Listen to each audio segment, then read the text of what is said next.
Hi everyone, we're here another Saturday, and today we're gonna talk about Travis Hitchcock's Examining New X-Men, which we already did a show on when was in the middle of developing, and now that the book is finally finished, and you can read all the articles in our webpage, comicwatch.com, and it's like as of this week, the book is finished, so we wanna talk about the things that have been talked in that book and about Morrison's New X-Men more generally, and kind of our impressions after reading both, because I think like Travis' book like at least changed some of my impressions a lot. So we're gonna talk about that and ask some stuff and say what you want in the comments. If you have any questions about New X-Men or examining New X-Men, I'll take advantage to that.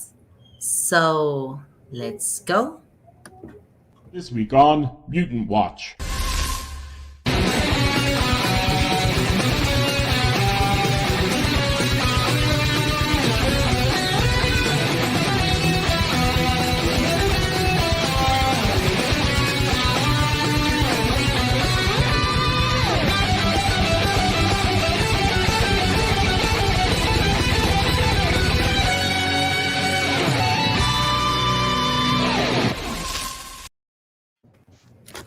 Okay, so for starting, and I think it's a good place to start. Last time we didn't talk about like how each one of us arrived to New X-Men. What was the phase in their life they were going through, or how was the reading, and maybe we can talk about the readings if we were read in another place and how that connected to us. So first, I'm gonna ask Travis, since you wrote a book. So it was weird because I was in such a depression when New X-Men came out, and I had dropped out of school right before then. I had a lot of bad experiences kind of pile up, and so I had quit reading X-Men for what felt like a long time. And when I look back, it was like 4 months. But at the time, that felt, or maybe 5-6 months, but it felt like a long time, which it does when you're young. And so I came back on with New X-Men and didn't really know what to hope from. I was kind of jumping from the Invisibles, which I did stick with, to New X-Men. And so that transition was kind of the beginning of I'm following a writer kind of thing, even to another publisher. It had a lot of influence on me at the time. I was having hormone treatments at the time. And so opening like the first or second issue, I think the first issue in Beast is talking about being hormonal and having hormone shifts. And I was like, okay, that speaks to me. And people going through depressions and anxieties. So it had a very profound kind of connection right away in that way.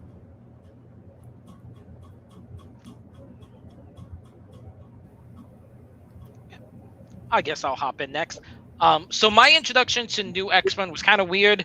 It was also after a break, but even longer.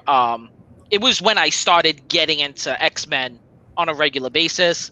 I had just gotten a job in New York City, right across the street from one of the Midtown Comics locations. And it was right at the dawn of House of M. So New X-Men had recently ended. And I decided to go back and kind of start from there. And that is officially was my starting point for getting back into the X-Men. When I don't think I've read anything since like the beginning of Generation X when that started. It was my first like foray into mainstream main title X-Men. And I was reading it alongside the post-Decimation X-Men, which is a very different vibe. And also one of my favorite runs of X-Men ever. So might have something to do with my negative feelings towards New X-Men, since it was being stacked up against that for me. So I think the first time that I have like purposely read it, like read the whole thing, was actually when editing Travis' column about it. That was when I just like took the job of reading this whole thing, especially to understand what I was editing and what's like the context of what I was working on. But I had read some issues here and there, and I think it was like. Probably like 7 years ago or so, because I like at that time I liked it a lot, the new X-Men second run, the one by I think Christopher Jost and whatever, the one that has the kids. Yeah. That is called sometimes Academy X. I don't know. It's It weirdly started named. Academy X and then it dropped the Academy X post House of M when New Yes. X-Men ended. Yes, exactly. So I liked it that run a lot at that moment. I had read it all and I was like, oh, so there's another new X-Men that is before this one. So I wanted to read some of it, and it was like completely different. So it really like I just got some issues here and there in the comic shops and never really like got into the whole thing. I remember that I like it a lot, the art, but I was not finding like a lot of common ground with the characterizations. And now when I have read Travis books, I understand more about that, like kind of about how I was used to certain characterizations in these characters, and this was like wildly different for me. So yeah, that's actually when I have read it is this time. And so now I'm gonna ask you, Travis, about like the because I know you have like a strong connection to this thing because you wrote like a book of 18 chapters about it, so there's like a strong connection there. So I want to ask you a little bit more about like talking about that connection, about how this book connects to you specifically, and maybe we can also give an eye talk about some of it, although we don't have as much strong connection. But after reading your book, I'm starting to get it. So I mean, the book started out as a joke. It was not a book I really was burning to write. I had posted on social media that it was a book that I was never going to write. It was a book that would be ridiculous for me to write. And even my initial proposal, I think, was half the length of what it eventually became. Once I started to work on it, I realized, no, I go back to this, regularly, and I do have a lot of strong feelings, and this did have a profound effect in many ways.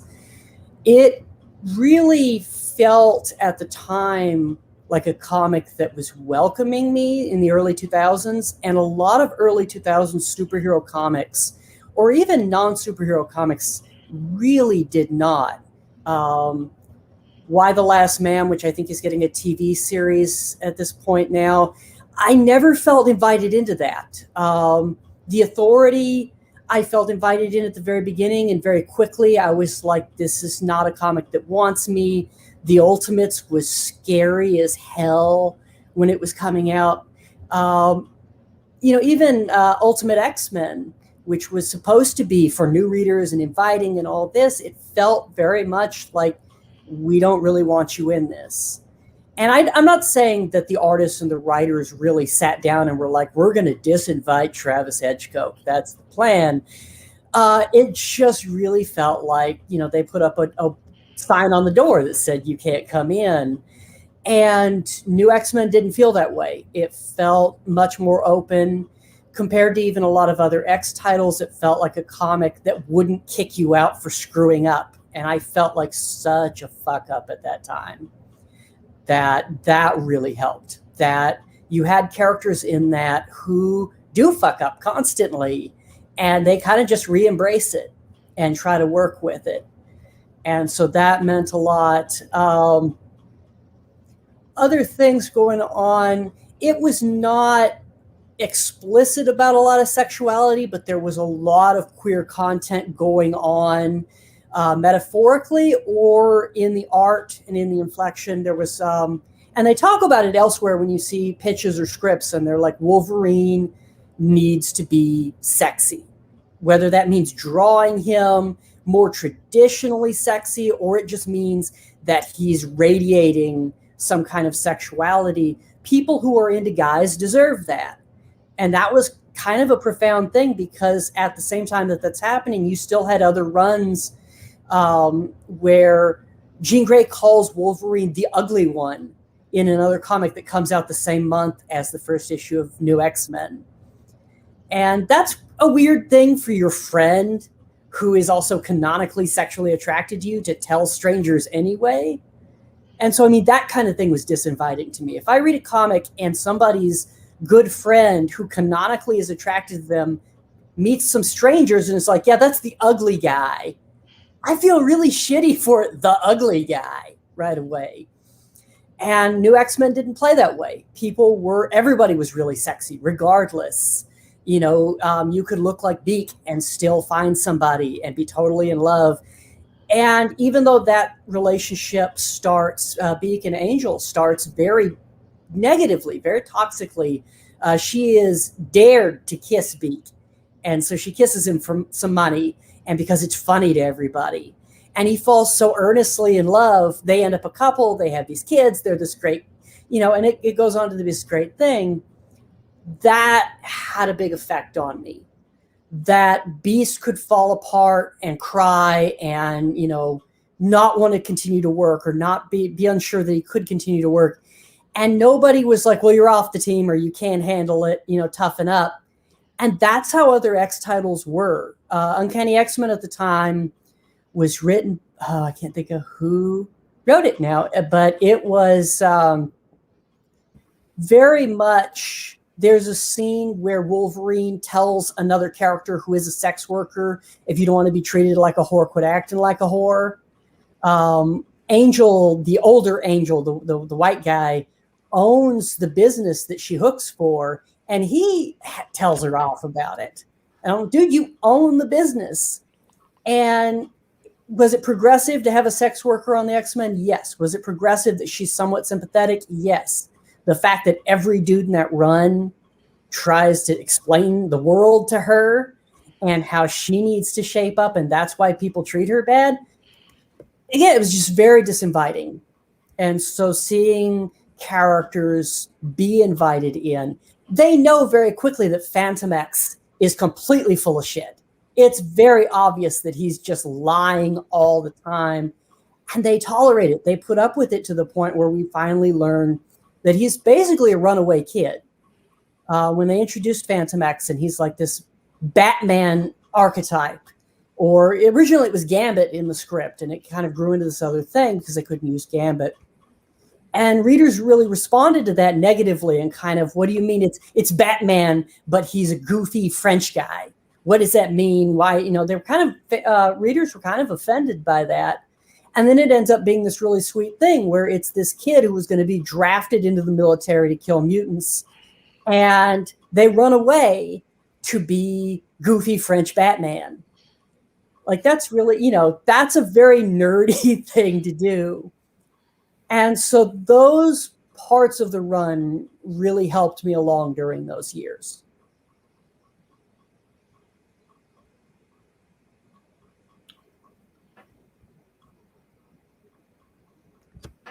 So I don't know if you want to add anything, Gabriel. I don't have, like I said, I don't have too much to add. As far as like an emotional connection to the X-Men, and once more, it might have been what it was stacked up against. It might have been the roster. I'm not sure. But I have just had a lot of negative reactions to the original one of New X-Men. And reading Travis's book helped change some of that, show that there was more meaning behind it that 18-year-old Gabe just did not get. But it didn't resonate with me. The vibe, the tone that they were setting, at times to me, it felt a little bit forced and hard to get into. I've never been a big Jean Grey fan, and this was my last time reading Jean Grey for like a decade because she was dead. I am an active Wolverine hater. I'm not a big fan of Cyclops. I'm not a big fan of Beast. So the whole roster was really like not a good fit for me. And I found it very hard for me going into this comic, already not a fan of most of these characters, to find them endearing. And even Emma Frost, who I was a fan because I got into comics from Generation X, it really felt like she kind of took a couple of steps back. So it made it harder to like her because I felt like we weren't really supposed to really like her, especially not in the beginning. So it kind of made it hard for me to connect to the comic back then.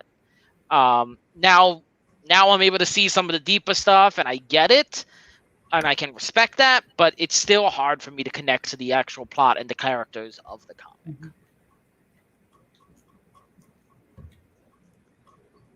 So, in my case, there are some things in this run that, for me, it feels like there's a lot of potential a lot of times, and I'm not always like driven to believe like this potential reached anything that kind of arrived to me.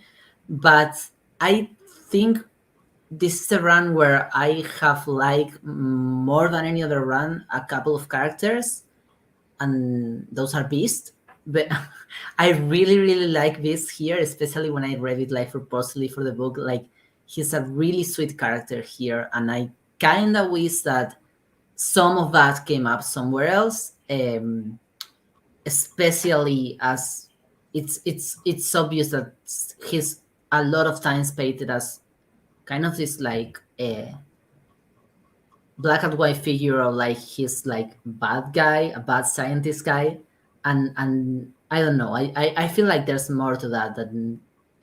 And also Angel Salvadore, because I feel like she hasn't really been used in like a way that I feel connects with a person that has feelings. And in this run, I believe her more than I believe her in any other run, and that's kind of like a shame for like, because I would have loved to like that character more, because it's one of the. I don't know if she's canonically bisexual or just hinted at. I'm not sure.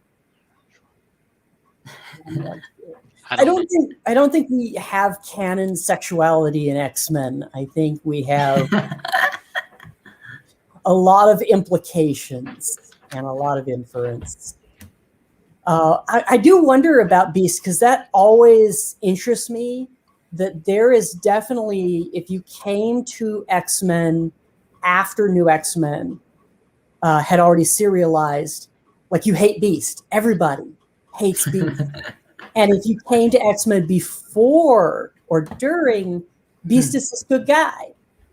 Throughout the 80s, Beast was always kind of the sweetheart. And in the 70s, the Beast was that New Defenders run, X Factor, Beast was always kind of the sweetheart of the group. And that really changes at some point, and I'm not sure exactly when that point is, but he becomes bad science guy and kind of careless guy. So there's definitely a character shift there, and I'm not sure who to really pin that on, or if it was for a crossover or something. For me, I think that change was mid New X-Men. Is when I found him, some of the things he said, some of the things he did to kind of rub me the wrong way. And then the next time he showed up in a comic, I think, was the Endangered Species backup story where he's joining forces with Sinister and Dark Beast. And then he goes away for a bit again. And then he's bringing back people from the past and just messing up the time stream. And yeah, for me, I think it was this, and then the follow-up with Astonishing X-Men that he started to get on my nerves of like, I don't like you. Well, I mean, Warren had him commit mass murder, I think, twice, and then refused to a third time, which is like, that's a lot for one writer to hammer in on a character. So that there's definitely that. I love Jean Grey. I don't know why I love Jean Grey, because there's a lot of terrible takes on Jean. but she means a lot to me. And so I like that New X-Men is all about Jean Grey in a big way and kind of blowing up her character. That's another one that I feel like gets a lot of, it was changed so dramatically. And people at the time were really mad that the Phoenix Force came back and that it was tied to Jean. But she had been making those Phoenix Raptor forms, the big Firebird things, for like 5 or 6 years before that run started. So it was definitely a thing other writers like Segal had been teasing and other artists had been teasing. So it feels like a lot of the radical change stuff comes out of nobody really wanted to remember the last 5 or 6 years of X-Men comics. Like we all just kind of actively agreed that those didn't happen in some way. But there's a long lecture on YouTube about Jean Grey in that run and Feminine Jouissance. And it's a terrible video essay. It is by an academic. It is for a lecture hall, and there's a ton of people there. I hope they got something out of it.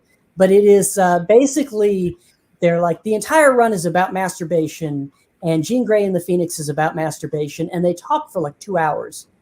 And they have a lot of terms, and they have a lot of theories, and they show pictures from the comics. And this is terrible. This is the worst, long take. You had me worried there for a moment, Travis, when you said they had pictures. I got very scared.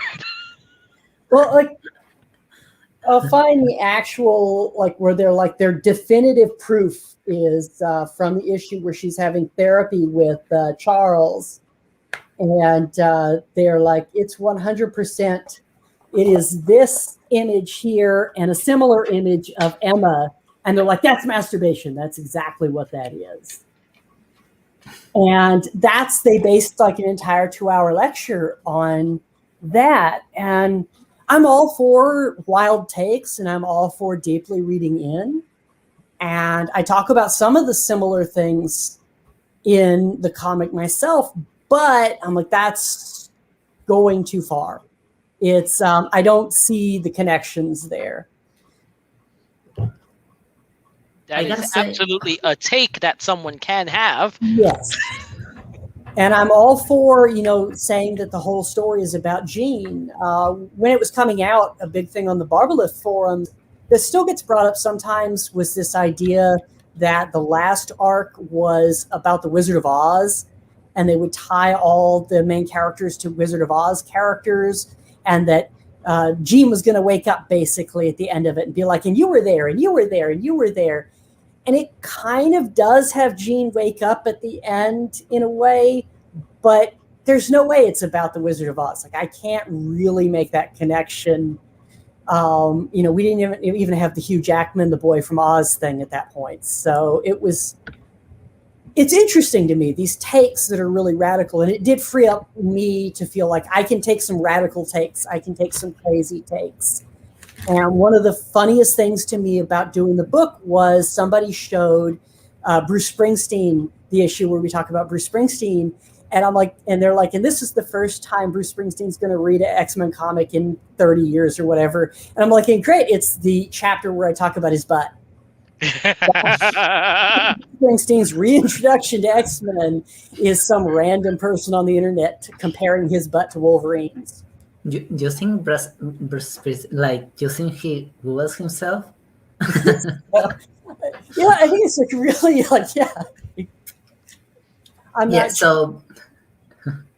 So talking about the reading of the book, there's a very interesting chapter of Examining New X-Men of Travis' book that is about authorship, fandom, canon, and fanon that touches on some of the stuff we have talked about. For example, there's some X-Men that we really don't know that much about their sexuality, and there's a lot of fanon about it, and how that that particular run was a lot on some geek ideas that had a lot to do with fanon and how fandom relates to canon and to characters.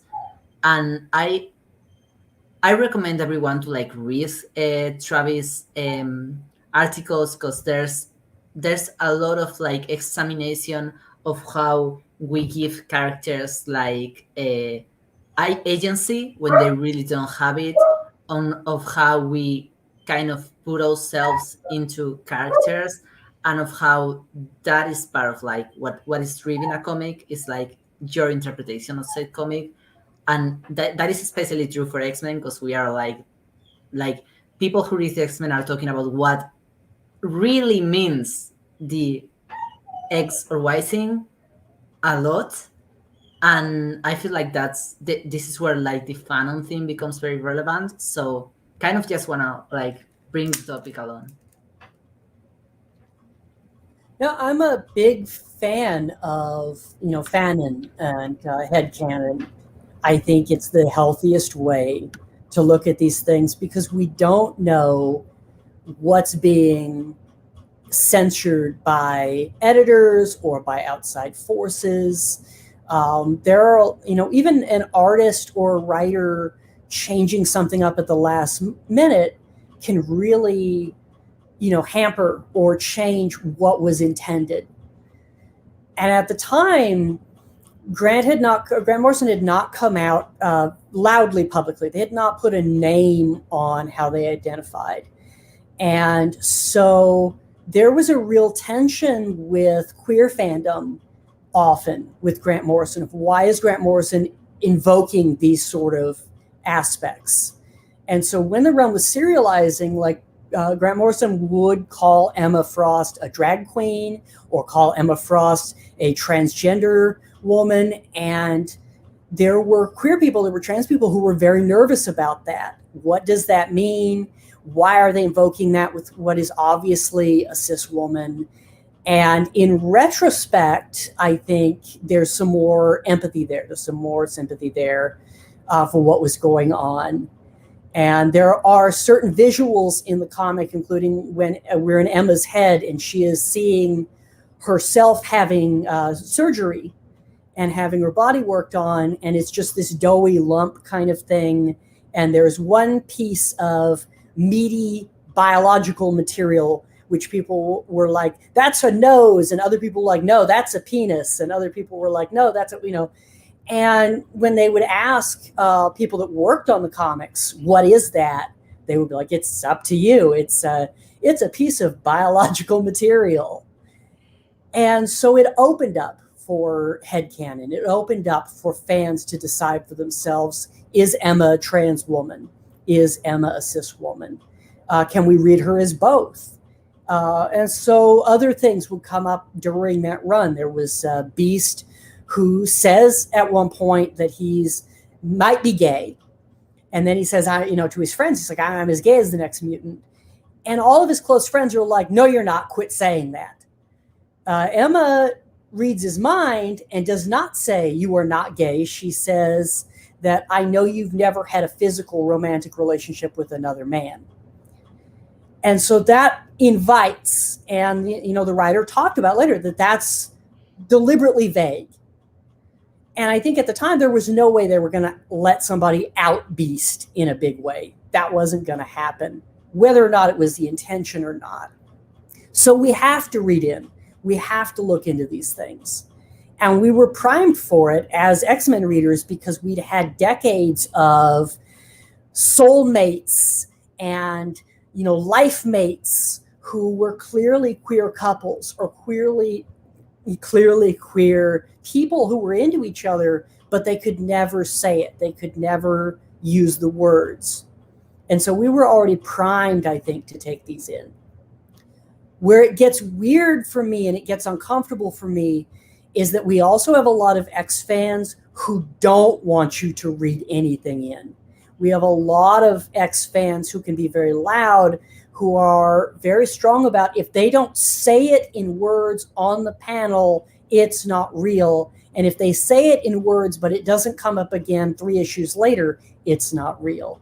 And that's difficult to sustain for anything. Just because some other writer doesn't pick up on something doesn't mean something wasn't there. And so in New X-Men, one of my favorite characters and became even a more favorite character during writing the book is Eva. And Eva doesn't get a lot of play after New X-Men. Eva is the feminine or female half of what is now just become Phantom X all the time. It is Phantom X's nervous system. And his nervous system, when he's young, adolescent, comes out of his body and forms another body and mind, which is the nervous system, the eyes, the sensorial sense, and also the default control. When you read that run and you read for subtlety, Eva is really, there's a line where Phantom X is like, I love when you take control, because Eva really is the boss in that dynamic. But that's a two-bodied person who has two distinct genders.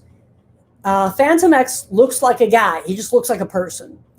Eva could look like a person, and towards the end of the run in the far future, she does at times have a humanoid body. But for the bulk of the run, Eva deliberately chooses to look like a UFO with fly feet. It's a UFO with insect feet. And I'm like, that's amazing. Like, if I had, if I want to be like, you got to pick a gender, you got to pick an identity, I'm like, I'm the UFO with fly feet. Because if I could do that, that would be amazing. That would be the way to live. I love that a character chose that they're like, that's, especially in X-Men, where for the longest time in X-Men, everything was about, you have to strap your wings down. You have to wear a special hologram that makes you look like, an old movie actor. There was a lot of, you have to pass. And Eva, who is not actually a mutant, was like completely not passing. There's no attempt whatsoever.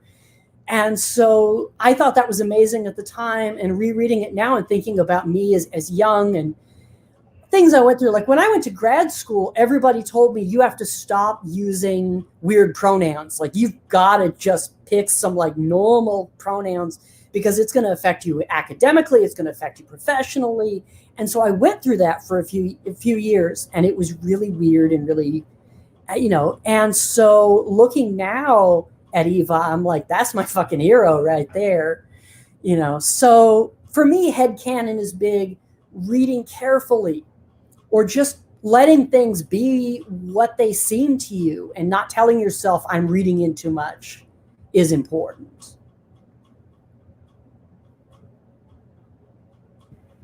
So I am on the other end of the spectrum from you, Travis, when it comes to canon.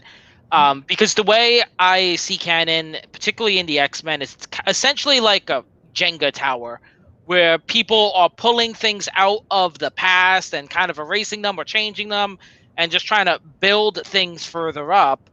And I do think that there is something very important when something is said explicitly. Even if it's never brought up again, once it's explicitly stated or explicitly shown, like Betsy Braddock is canonically not straight. And while we may never have seen that ever again, and we may never have seen it mentioned ever again, it is there. It is something that has happened. And I have a fondness for creators who are able to work into the canon and are able to kind of build up without, kind of knocking over the Jenga tower. That's why I don't read DC. They like knocking over their Jenga tower, and I have no idea what's going on at any point there. But to keep building it up, I think that's part of the collaborative nature of writing comics, particularly with a big publisher. Is that it's so many hands in there. There's the writers, the artists, the colorists, the editors. There's a lot of people working towards nowhere near one vision, but it is one final product. And that's one of the things that has always drawn me to comics.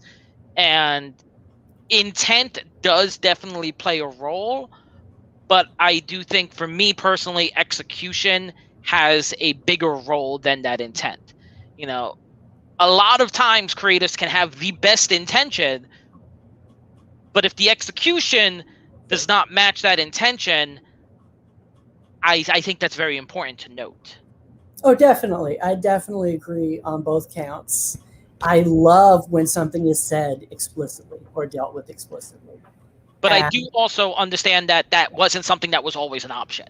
I think I coming from that. It's like I know so many runs, especially older runs, where I've talked to the writers and the writers and artists on that, and they will say outright, "No, that character was queer," or "No, we wanted to do that." Like Cloud in the '80s, I know a lot of people today take issue with how Cloud was dealt with and how trans issues were dealt with in that.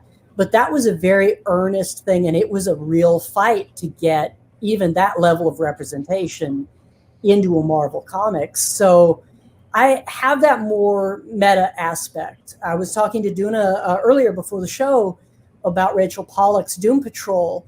And one of the reasons that run means so much to me is that Rachel sent me her comp issues as they were coming out. And she was like, "This will save your life," in one letter. And I was like, it really did. Like, that meant so much. I was having confirmation surgeries, and they were dealing with like genital surgeries at the time and all this sort of stuff. And that run really helped. And having a writer send me their comp issues of it really helped. So I can't invest myself in stories where I'm like, it's just about what's on the page. And I know a lot of people do, and it's really important for them to have it on the page.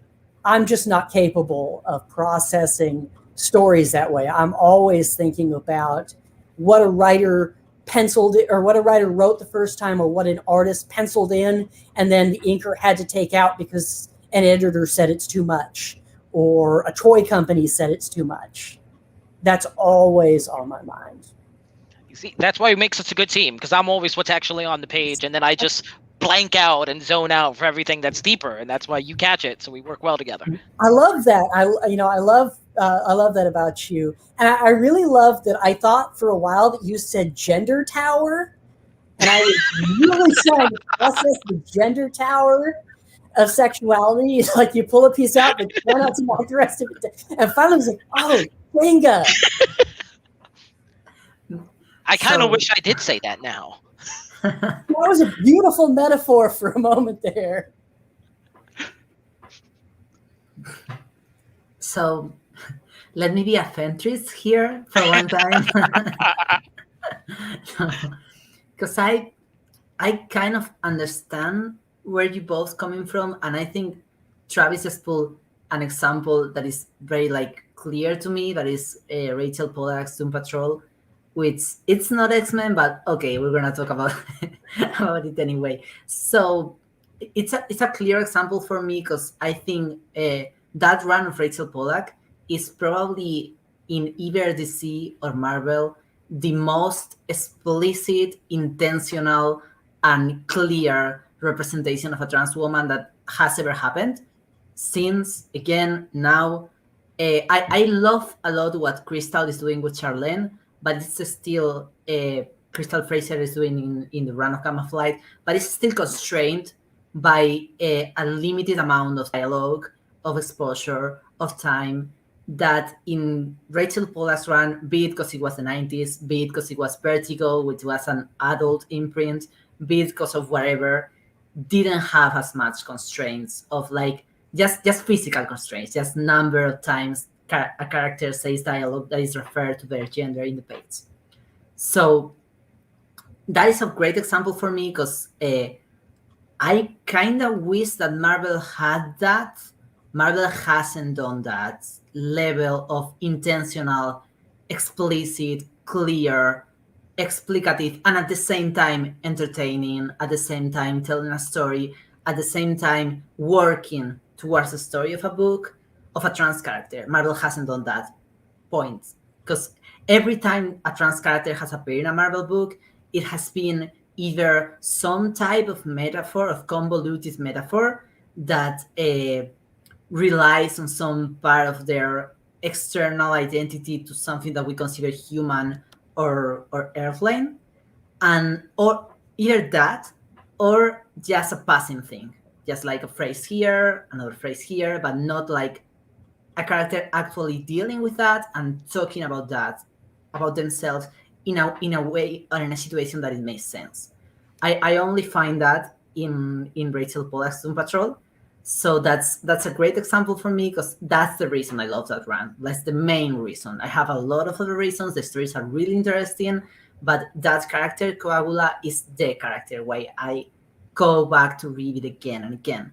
And I feel like there's a lot of loss here in not having that in any other place, like in not having that. But of course there is in indie comics, but we're not talking about indie comics.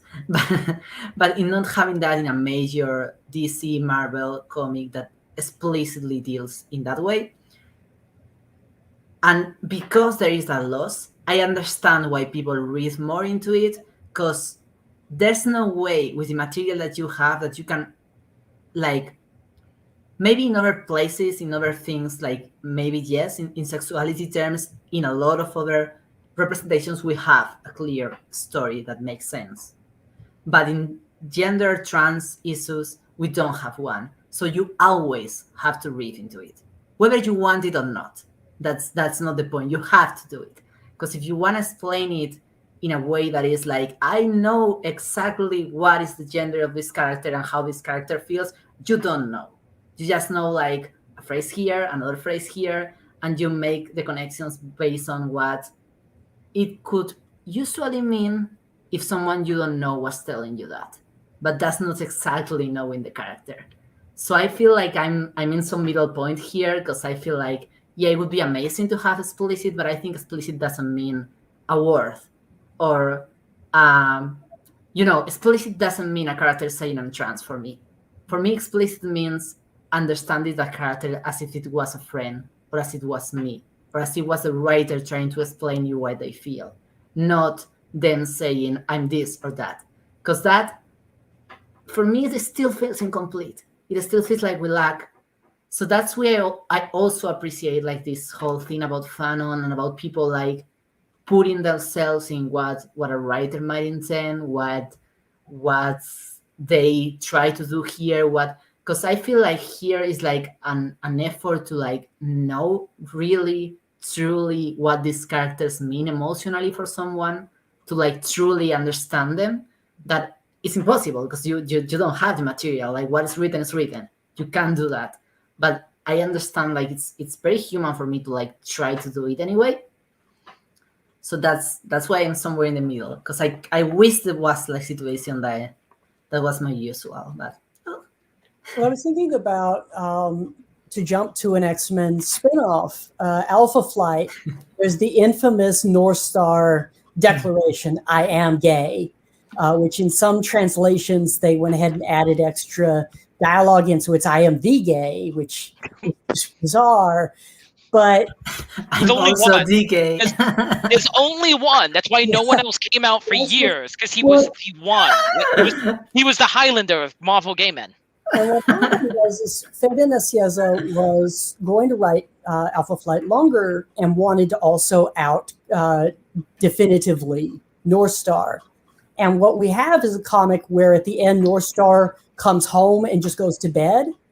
That was supposed to be North Star coming home to his boyfriend in the bed and climbing in and spooning with him. End issue, end North Star's day. And again, no explicit words, no "I am gay," but North Star climbing into bed after a really shitty day and holding a man, that would have spoke to me a lot more than "I am gay," which never spoke to me. So it's a fuzzy area, because there are fans, there are readers who would be like, well, that doesn't mean anything. That could have been his cousin.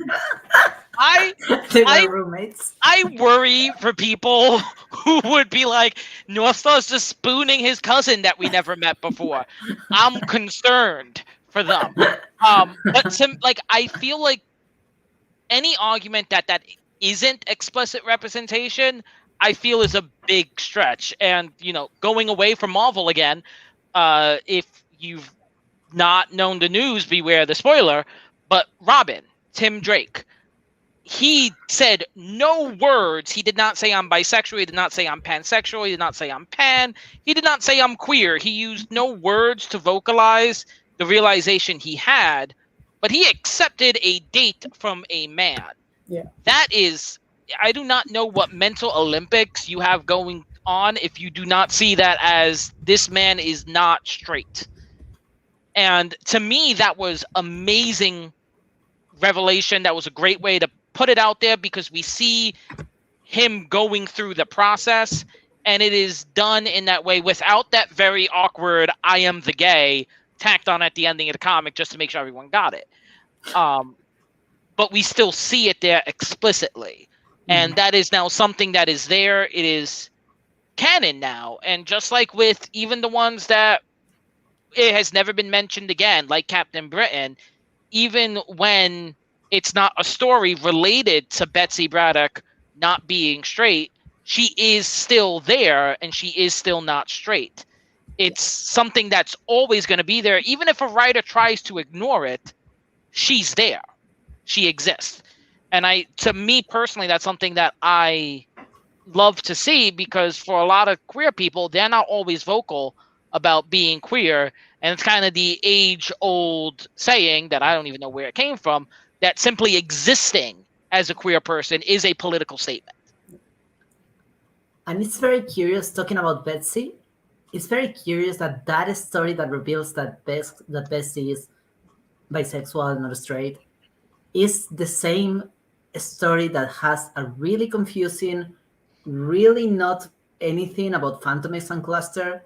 We really don't know anything about how they relate to their gender based on that run, like anything. And Yeah, I really checked out of it has that it too. because of that, especially. It was like the writer couldn't process, I guess, intersex, really. It's a non-issue. And it turned into, well, we'll just split off, I don't know, it was, I couldn't quite jam with it. I don't even know how that ended, to be completely honest. I don't know if Cluster's still floating around somewhere. I don't know if they're back together again. Is Phantom X bi gender now? I don't, like you said, I tried my best because I was excited for Psylocke, and I actually didn't dislike Cluster that much of a character, but I don't know what was. I got really lost in all of the Phantom X and his many versions of Phantom X. It hurt my head. Well, and Marvel got a lot of flack for an earlier run. What started as Hell's Angel and became Dark Angel, which was a Marvel UK book. The character in that kind of steals Psylocke away because she's a Psylocke fangirl, because Psylocke was this supermodel spy helicopter pilot who's now an X-Men, and she realizes that living in America with the X-Men, Betsy has become completely boring. And so she takes her out, she gets her drunk, they go clubbing, and it's like this very flirty, I'm going to get you back on your feet thing. And I guess readers wrote in all kinds of hate mail, like, you turned Betsy gay, give her back to the X-Men because you turned her gay. And so knowing that, the later canonization feels really good. And also, like, Betsy was one of the characters that had like a lot of subtext in Claremont's run, like a lot of issues or a lot of physical touch and a lot of flirting with a lot of characters. Like, I can think of Dazzler and Rogue and maybe a Storm too, flirted with Betsy, like that. So yeah. So one thing that I like,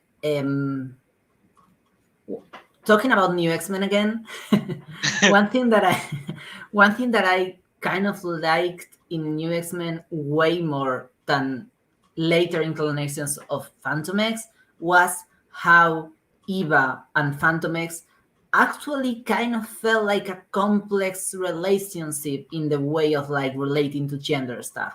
Like, okay, the run didn't deal with it explicitly, it had no names for it, and it was still a sci-fi scene, so there's not a lot of things that you can do, but at least they were like, you can feel like these characters are like some way uncomfortable with the way they relate to each other and their bodies. So that's something that doesn't happen with Cluster in the run, which is very weird because they're like bicycle doubles that look the same, but like any one of us in that situation would have some type of feeling about it. Yeah. But they mostly like don't get into any like gender stuff with it. And at least with Eva, I feel like that's way more like put into the page, even if it's not like really put into the page. Like you have to put some of you into reading it. It's not something that Morrison is telling us explicitly. Well, But yeah. I definitely know with Emma Frost, when I talk in the book about Emma and Jean being sapphic, and I did get somebody that wrote a little nasty thing and blocked me on Facebook or Twitter over that. And I was like, okay, because it's a really small little fan theory, but that is the run where I started to really look back at Emma and look at her other relationships, her dynamics with men, especially sexually, and they're all through or for a female medium. When she has relationships with men, even the relationship with Scott in New X-Men, she's very explicit. The reason she first goes after Scott is because she's interested in Jean, and she has this dynamic with Jean, and so she's going to sexually propose to Scott because of Jean. When we see her with Sebastian Shaw back in the day, she's got to take over Storm's body and then go visit Sebastian Shaw. There's always this female intermediary to make sexuality come alive for Emma Frost. And that is something that can only kind of happen that way in fantastic stuff in a lot of ways. But there are also a lot of real life people and people I've known who do that. They don't date the person they want to date. They date that person's boyfriend, or they date somebody close to that person so they can be near that person. That is not an uncommon thing. And I started to see that a lot with Jean as well, where Jean has these very close relationships with women. And when they talked about, like, when she was dead and they would talk about who was her soulmate or who was her closest friend or closest ally, it wasn't Scott, it was Storm. And even Scott had to deal with the fact that Storm probably grieved longer than he did when Jean died the first time. I mean, he did grieve for like 5 minutes and found a clone. Yeah, So I think everyone grieved longer than Scott for that one. But I completely agree with what you're saying, that to me, Jean's strongest relationship is absolutely with Storm. And not with the weird Wolverine, yes, no, maybe, yes, actually, but not, or with the unhealthy marriage with Scott. Her closest person, should be Storm. That friendship has always been crucial to both of their characters. And is Storm canonically bi at this point, or have they just absolutely not? No. It's nothing but the hints and the illusions and Yukio. Okay. I mean, Yukio is there, so she has to be, but nobody has said it. No one has brought Yukio back since they've gotten to the point in comics nowadays where they could make that explicit. I don't think Yukio has made an appearance since then. I think Marvel's, Yellowface in Chief was the last person to write Yukio that I can think of. So it's been a long while. Yeah. We need her back by someone not him. I mean, at least I think he's not writing comics right now. I don't think Yeah, no, I don't think so. So I'm trying to think of like a closure for this, and maybe like what some of the I'm thinking of like the way the chapters of Examining X-Men go.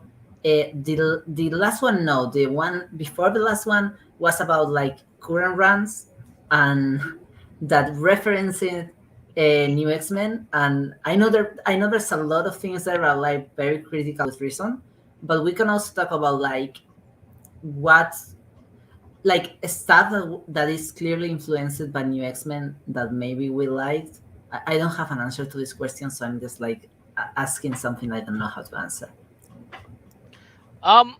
I do think, and it's nothing, and it's really hard for me to pin down exactly why, aside from giant size X-Men, but I do think that the current era in general, just the makeup that Hickman did to make the Krakoa era, I do think that he was, if nothing else, inspired by Morrison's New X-Men. Yes. The way that he's approaching the X-Men is in a much deeper way that has not been done much since Morrison. And I have very similar opinions on the Krakoa era as I do on some points of Morrison, and that's one of the reasons why it stuck out to me. Is it's trying to have that underlying message, and if there is not someone writing a Hickman's era X-Men book, just like Travis did for Grant Morrison's new X-Men book in like 20 years, I will be surprised. Because like it, hate it, or whatever, there is definitely something underneath it that can be deeply analyzed, which isn't always the case with comics. It is there sometimes, but the level of which Morrison did it and now Hickman is doing it, I think that there is a line of inspiration there. Yeah, I think it's a run that every run since has had to grapple with in one way or another, and that's a big testament. That's because it's not like there wasn't a major run on X-Men that happened before New X-Men. So to have any newer run that has cast a broad shadow is big. I am surprised how many takes on parts of New X-Men or uses I don't like or that I disagree with. Ones I really do love, Chris Claremont, I think, actually uses Morrison's run very well a lot of times in X-Men The End, making it explicit that Cassandra Nova is Charles Xavier, and that is what, when it comes down to it, kind of a sexual anxiety or gender anxiety. I think that was fantastic. I think, as much grief as I may give Chris Claremont about some things sometimes, he is clearly a very intelligent person. He is clearly a very capable and caring writer. And so I think, he understood a lot about that run that certain other writers or other talent maybe didn't catch on to. There's a very short run called E for Extinction, written by Chris Burnham. And it does fantastic things with the new X-Men characters in an impossible future. It's set, 10, 15 years later, and it obviously could never happen.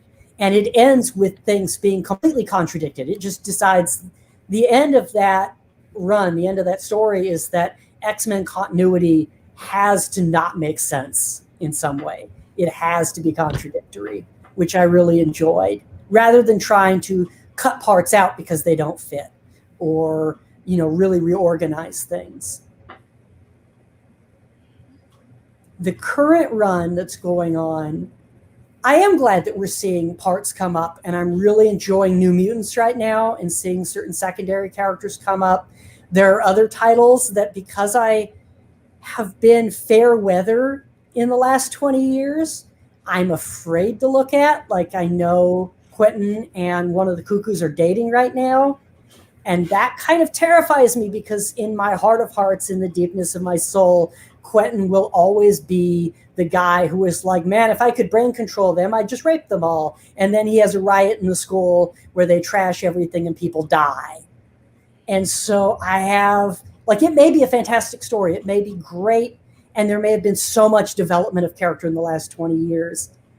I can't look at a panel from that or a cover from that and be like, oh, I definitely need to jump on that right now because I'll be like this the whole time.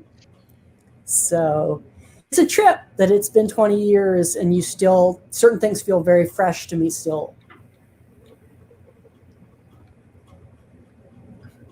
I have similar feelings to what Gabriel said, that this whole new era feels very instead of one person, because it's Hickman, but it's not only Hickman, a bunch of people like taking of this whole role of reinventing what the X-Men is about.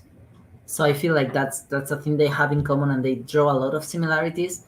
It's weird to me that when the similarities are more explicit, which are the giant size, it's when they feel more flat and more devoid of meaning.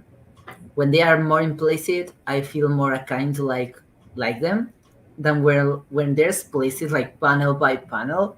I feel like they're really like, yeah, like I feel like they're not really telling me anything other than we like this thing and we would like to add or leave a touch onto it. And I have reread those Science Size, I don't know why, but I have reread it a lot of times. And yeah, because I'm trying to like, okay, because like I didn't review them, but if I had reviewed them, I would have destroyed them. And I was feeling like this kind of like insecurity of, is it something I'm not getting? Is it something I'm not understanding? And I can confidently say it's not that. it's just that there's a lot of like pleasure of reimagining your work in like within someone's work happening there, and not a lot of other content aside from that. So that's it. It's weird to me that when it references it more explicitly is when it's adding less things to it. So yeah, I can't go to like a single issue of like X-Men or I don't know, or Marauders or whatever. I can go to one single issue and say this issue pick up from New X-Men, but in the giant size I can go like panel by panel. And yeah, it's and maybe I'm beating a dead horse with this distinction again, but it feels like that back to intent and execution, a thing. It's like they understood the intent of what Morrison was doing, and they're able to adapt it to their way. But when they try to execute it the way that Morrison did, it's a big ol' miss. Yeah. One of the weirdest things to me with the giant size, and the Jean Grey Emma was the last Hickman I read up until I was working on the book and I had to read more. Because there's a moment in that where they're in Storm's mind and they're trying to rescue her. And Storm's mind is this weird sort of Pan-African Africa. And Jean Grey, for whatever reason, is like, since we're in Africa mind, I'll make a giant elephant to ride on. And I was like, holy shit, is Jean Grey fucking racist? You know, because there's like never in the history of Jean Grey has she ever made a giant elephant to ride on, except that she's in a black woman's mind. And it was also a flying elephant. Like she could have just made a phoenix. Like she could have made a bird. Yeah. It's kind of her thing. Yeah. And here, okay, just one thing. Here's what I have a big problem with those giant size issues is that if this is real, if you're really selling me that this is a story and not just adapting Morrison's work, when would you grapple with it? When do you grapple with the fact that Jean was like super fucking racist in Storm's mind? Because they're like close friends. This is not just some random woman that, you know, and that's what about me. There didn't seem to be a lot of follow through. And one thing that really confused me, because I don't think Hickman is a terrible writer. He's not for me, and he's probably not looking for me. But when he does these pastiches with New X-Men, and he does point by point or panel by panel, he also will add more dialogue that doesn't really mean anything. It's just like he didn't want to go panel by panel strictly, so he just adds in a couple extra sentences that don't add anything, that don't really mean anything.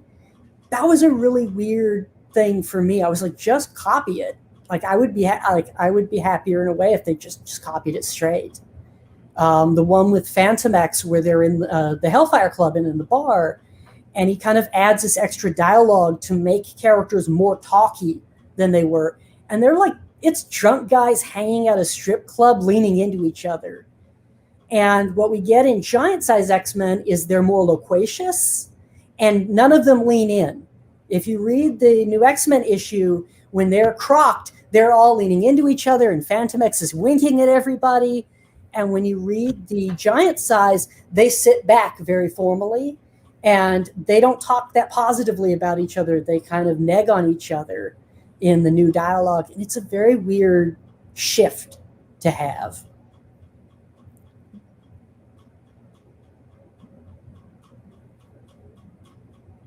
Yeah.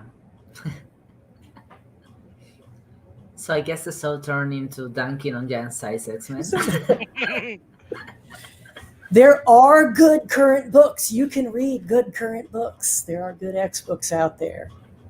And the Hickman books probably are good for somebody. I think there must be an audience because they're doing very good business, and people are thrilled about his work. So it must be clicking for someone. And for the rest of us, there's New Mutants and some other titles. I think that Hickman's era is doing what it set out to do and setting a new stage for the X-Men.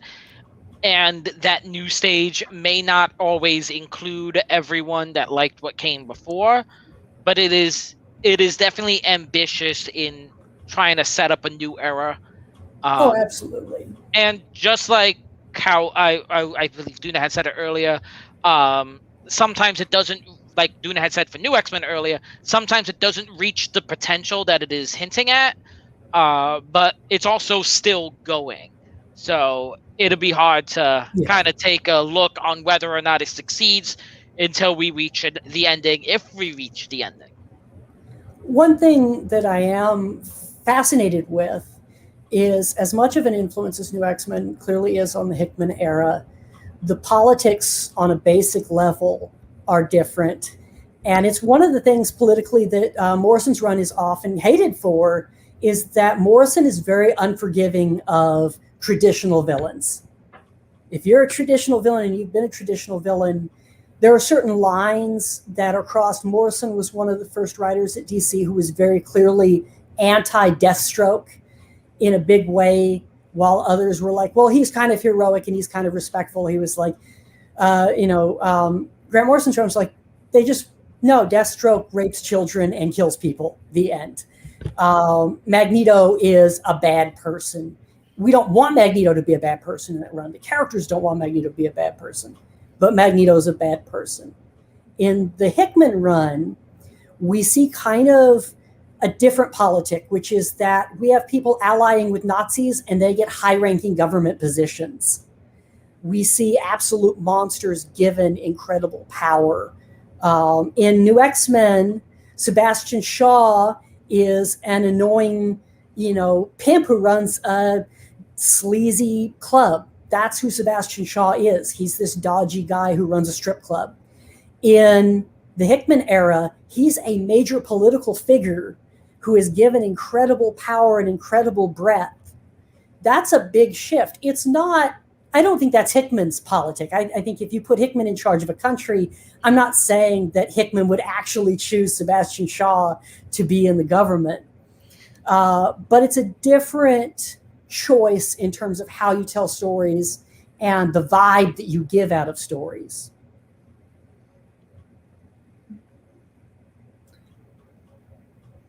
One thing that I think is curious about the way that these new books are tackling New X-Men is that some of the things that were in New X-Men and not explicitly there and not touch on that explicitly are also in the new books. Right now, I had more examples when I was thinking this, but right now the main example that I can think of is the whole polyamorous relationship that is not polyamorous because it's not they're attempting to put it there, but it's not. They're not talking. It's not. It's not arriving to the reader really. Between those four people like Scott, Emma, Jean, and Logan, and that thing was in New X-Men also, and it was like that thing was there in a different way because it was more focused on jealousy and those psychic biggest scenes and etc. But it kind of was there. The solution to their problems would have been that. And in the new run, that thing in the new books, that thing is there too, and it's different, but it's still not like tackling directly the issue or like, like putting it not in a boring way, but just in a like explicit way. And I had more examples like were more important than people. Okay, people's relationships are important, but like more, more like big scale. But now I lost them. But I think there's things there and there, like about how the human had appeared again, especially in Children of the Atom mostly, I think. But the concept of the human has appeared more, not only in Children of the Atom, with these people that are like I don't remember right Yes. now, but using in X Force, In X Force, and then also that Yes. thing of wanting to be like mutants also shows up in Cable, Yes. with the mutant cult that's kidnapping babies, and it's very much like you said. It's like New X-Men introduced these concepts, and now current era is not answering them, but kind of continuing and kind of picking up that ball that was put down. And yes, other people had made the U men, I think, appeared in the California era, but it's still continuing what Morrison had put down. Yeah, and right now, every time things like the human, not only the human, but things like that happen in the current books, it's not exactly the same concept. No, and It has root. and Okay. then to me, I think that works a lot better than where it's exactly that he's not Hickman or Howard or Ayala. They're not continuing any of Morrison's stories, but they are drawing inspiration from what they started.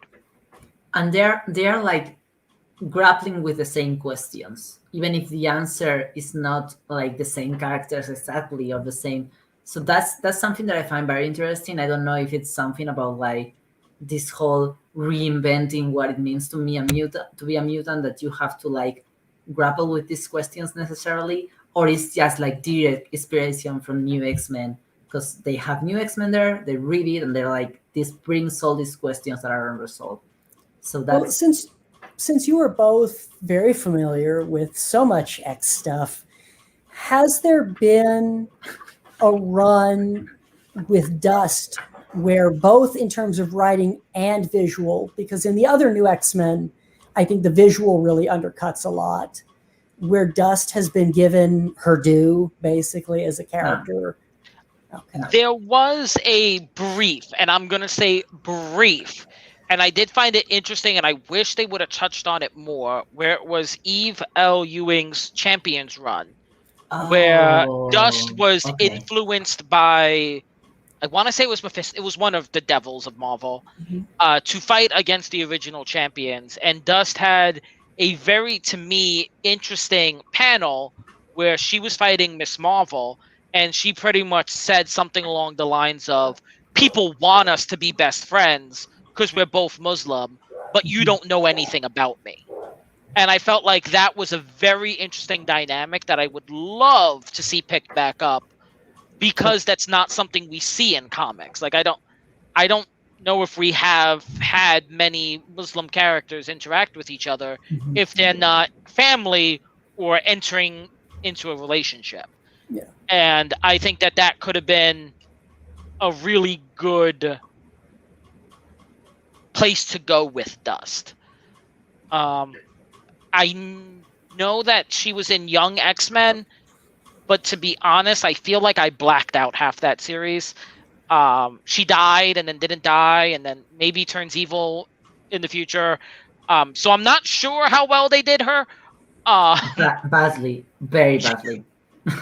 But I would say Dust run, and she wasn't there long, but that run of Champions I felt might have been good.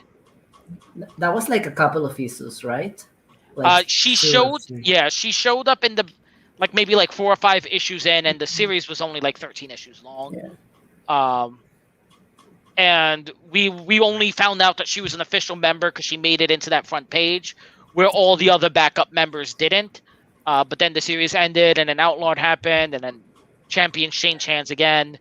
And Dust is off living in Krakoa now, so she's not with them now. That is, I mean, that's definitely a character I would love to see a good run on, a good, investment on, because it's a shame to me. The character, there were plans for the character when she was introduced that were quickly scrapped, and then there were new plans, and those were quickly scrapped. And a lot of that was over how bigoted and how racist Anglophone countries were being at that time, and not wanting to give a target in any way.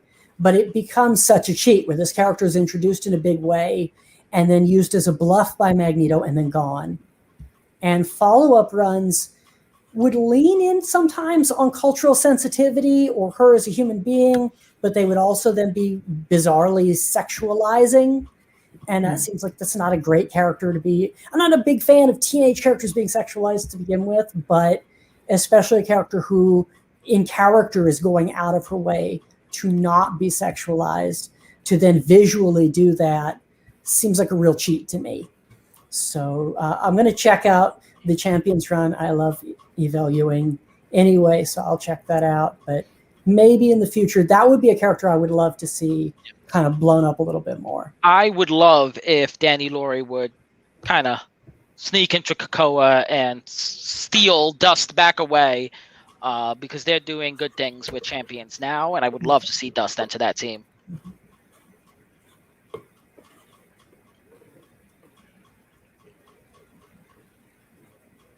Okay, so I think unless any of you both have anything more to ask.